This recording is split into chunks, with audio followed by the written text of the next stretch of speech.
City নির্বাচন যতই ঘনিয়ে আসছে, চট্টগ্রামে ততই বাড়ছে প্রার্থী ও তাদের সমর্থকদের বিরুদ্ধে আচরণবিধি লঙ্ঘন নিয়ে অভিযোগের সংখ্যা।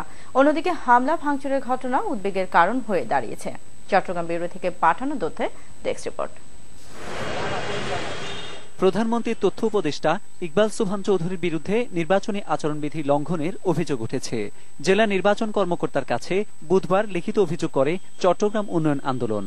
অভিযোগে বলা হয়, মন্ত্রী পদমর্যাদা সম্পন্ন সরকারি সুযোগ সুবিধাভোগী ব্যক্তি হওয়া সত্ত্বেও মেয়র প্রার্থী আজম ও নাসির উদ্দিনের পক্ষে প্রচার কার্যক্রমে অংশগ্রহণ করে নির্বাচনী আচরণবিধি লঙ্ঘন করেছেন ইকবাল সুবহান চৌধুরী। এদিকে নির্বাচন কমিশনের নির্দেশ অমান্য এবং আওয়ামী লীগ সমর্থিত এক কাউন্সিলর প্রার্থীর পক্ষে কাজ করার অভিযোগে নগরীর খুলশী থানার ভারপ্রাপ্ত কর্মকর্তা মইনুল ইসলাম ভূঁইয়াকে প্রত্যাহারের নির্দেশ দিয়েছে নির্বাচন কমিশন।